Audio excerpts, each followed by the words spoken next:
Greetings, bike guys and bike gals. I wanted to do a 1,000-mile Rieju MR 300 Pro review, so stick around.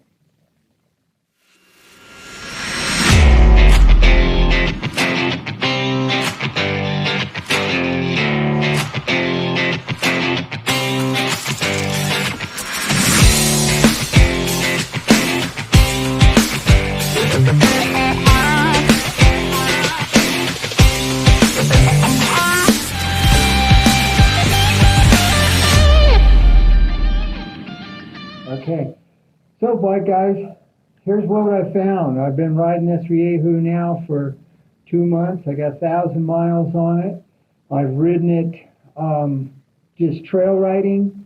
I've ridden it at desert races. I've night raced it in the desert. I've done 100-mile desert races on it. I've done some great weekends where we're doing 100 miles of I call it semi-hard enduro up in Idaho.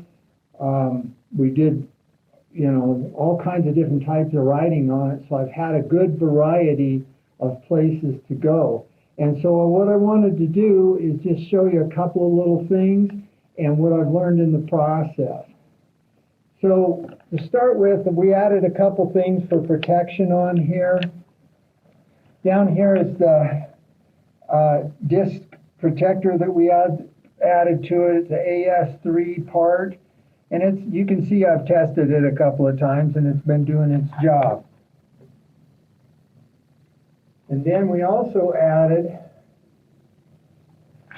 this skid plate from SXS, and it has the beaver tail that protects the linkage on the Rieju, and it wraps up, it protects the water pump, goes up in the front, protects the other side. It's a nice piece.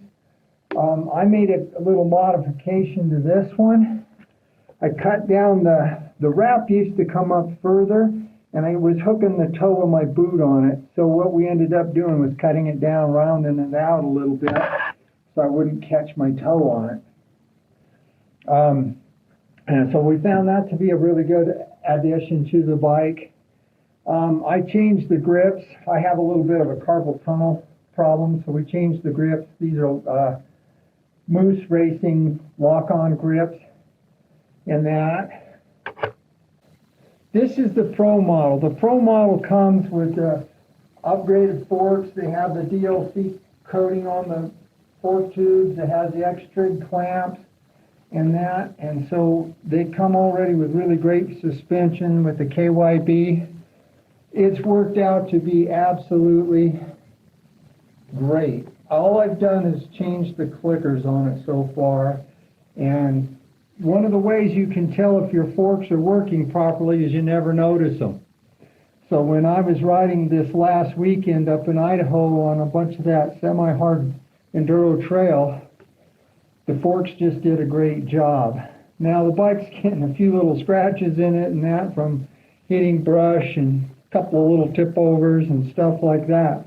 But I thought you might enjoy seeing what the condition is. I found that the stock chain has been good, the stock sprocket has been good, the brakes are all good. They're the Nissan brakes front and rear. They've held up really well. I've not broken or had anything. The only thing I lost was one little bolt under the fender. Everything else has been staying good. I check the wheel spokes when I do tire change. I've gone through several tires now and tried different ones, and I've had good luck with that. I'm still running the bike virtually stock. The only thing I changed on it was in the jetting. I changed the needle to just give it a little different progression through the needle passage on it, but it's still running the stock jetting and that. We start out here at about 4,500 feet in the valley in Reno where we're at, but what ends up happening is each bike, jetting is a little different on every bike. People think, oh, there's just one jetting for all these bikes, and that's not true. Depending on the air density, the temperatures and all that stuff, it can affect your jetting. So what might work here may not work somewhere else, even if it's at the same elevation, is my point. So anyway, I found the gas tank to be, it's a 2.6 gallon. It's good enough for a 50-mile trail ride, but anything more than that, you'd be depending on what kind of terrain you're running in. If you're running in soft sand or something that uses a lot of power, it may get a little less than that. If you're running on hard ground where you're just doing small throttle openings and stuff like that, you may end up needing a little more fuel. Now, we have one of my customers that's gone to the larger tank. There is one available through IMS, and it's 3 gallons. So it's the same shape, but it just comes down further in here. And then it creates a problem with a clearance with the radiator fan. I found the radiator fan on this bike starts early, like maybe 170 degrees or something, and it kicks on. But it's been great. It's quiet. It's so quiet you can't hear it running when the bike is running. So the overall on this bike is absolutely amazing to me. How well the bike has worked out. I haven't ridden it in the dark without the extra lights on it, so I don't really know too much about the headlight. You know, the headlights on an enduro bike are really there for safety. Getting caught out in the brush at night or out in the desert at night, you want to have some sort of light to get you back. But the other thing about having lights on your bike is I found that you're safer when you're riding in the woods. So if you're blasting down a single track and somebody's coming the other way, they will see your light through the trees or whatever. So I highly recommend that. But the bike, everything on it has just been amazing. And I just wanted you to know that after 1,000 miles, I haven't replaced any parts other than the protection parts and that. I just ride it, and I ride it hard. So for you guys that are curious or wonder how the Rieju's going to hold up, it's been just amazing. The power valve works well.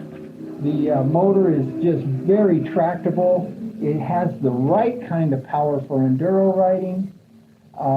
It gives you that nice fat 300 torque right off of the bottom. It's smooth all the way through the power band, and then it still has a great top end if you need to spin it up and get going.